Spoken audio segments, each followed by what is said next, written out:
Aloha, Snow here, your Women's Wellness Wilderness Guide at wildwomensway.com.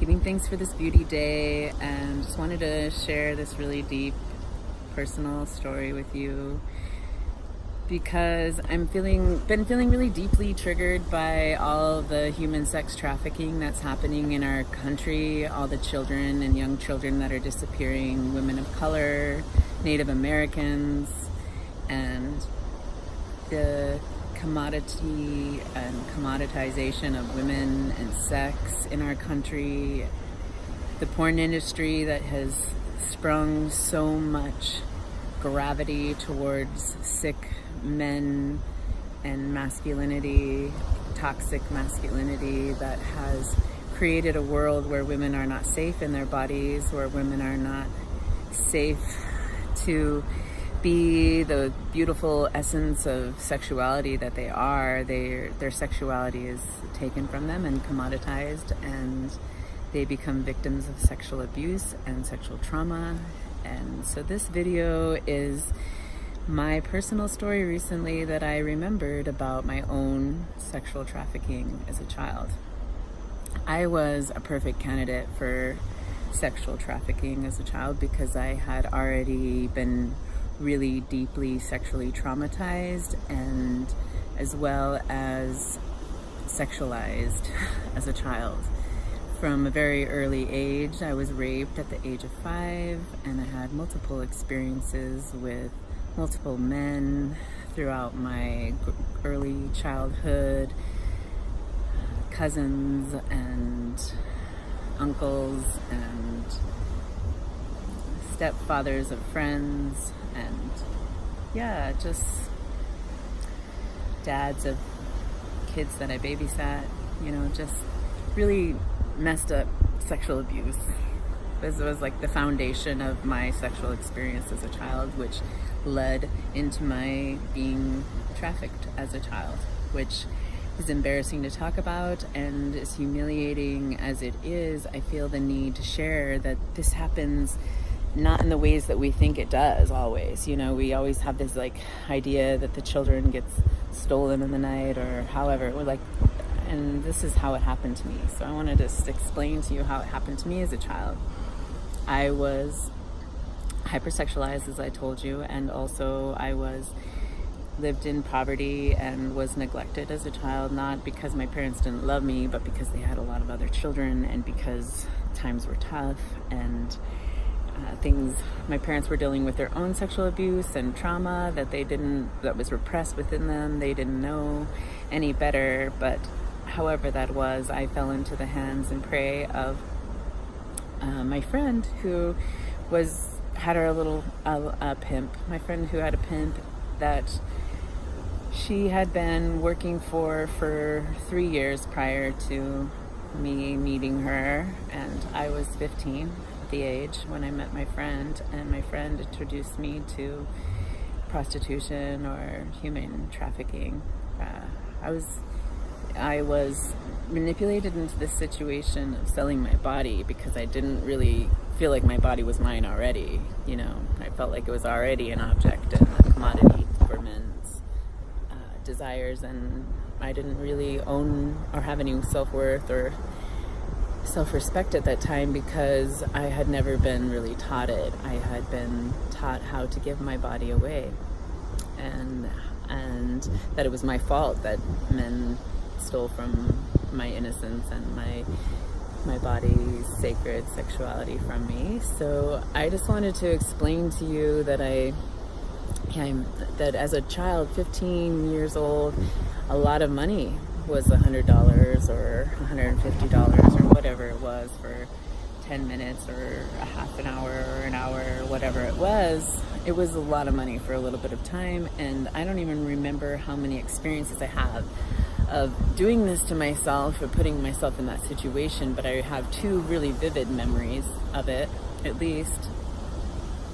And I have a third memory of it when prior to this, when I was a little bit younger, around the same age, around 14, 15, where I had a friend who was in a gang and she profited from me being in a basement and raped multiple times by men. And that was the first time that I had ever had the experience of somebody profiting from my body and making money off of my sexuality. And then the time after that was when I met this pimp who wasn't a male, it was a woman. It was a woman, and she had manipulated my friend for several years into selling her body. And when I met her, she manipulated me several times into doing things that were not pleasurable in any way, and totally disgusting sexual experiences of my whole life, even of the sexual abuse. It was a horrible experience to sell my body and I don't even know how much she got out of it, but I'm sure it was a lot more than what I was getting. And as a child, it was, hard because I came from poverty, and this is America, middle-class American woman growing up, and a white, blonde-haired, blue-eyed girl. But this happens a lot to women of color and indigenous women, and a lot of times women are manipulated, children, little young girls are manipulated into selling their bodies to men because of those reasons. It's just like, I seen it so much when I traveled in Asia, these older white men with big bellies from all over Europe, and with these tiny little Thai girls and these little Asian girls. And it's everywhere. It's like a real sickness in our world right now, and in my heart, it really hurts me that children grow up in this world where their bodies are sexualized and commodified, and that women aren't taught that their bodies are their own, and that they're taught to please men or to be sexual objects to men. And we think that there's no need for feminism anymore, and that we've won the war. But there's so much still of this happening, and this is still happening in this day and age. And this was my story, and I wanted to share with you this story because it's not always how we think, how it happens.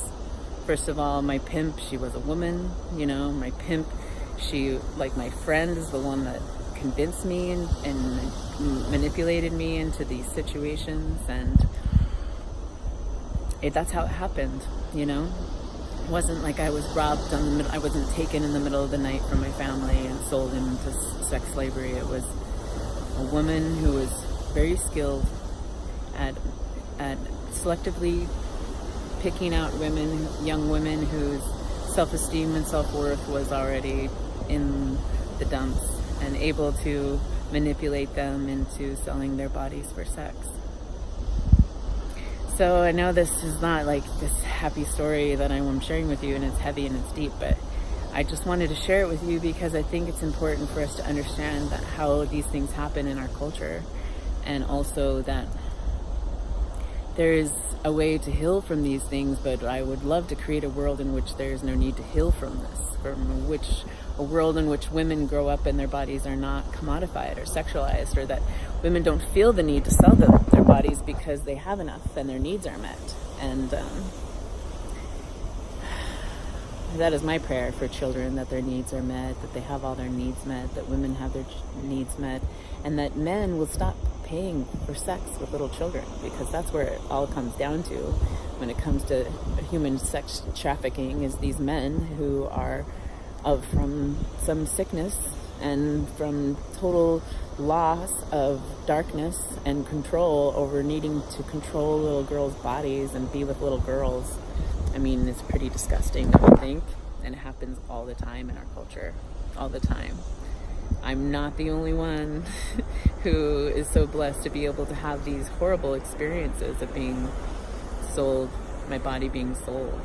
So give thanks that I was able to get out of that situation, and that I didn't die in that situation, and that I was able to free myself from that situation. So I pray for all those women on this earth to be safe from those situations. Mahalo ke akua. Thank you for listening, and have a beautiful day.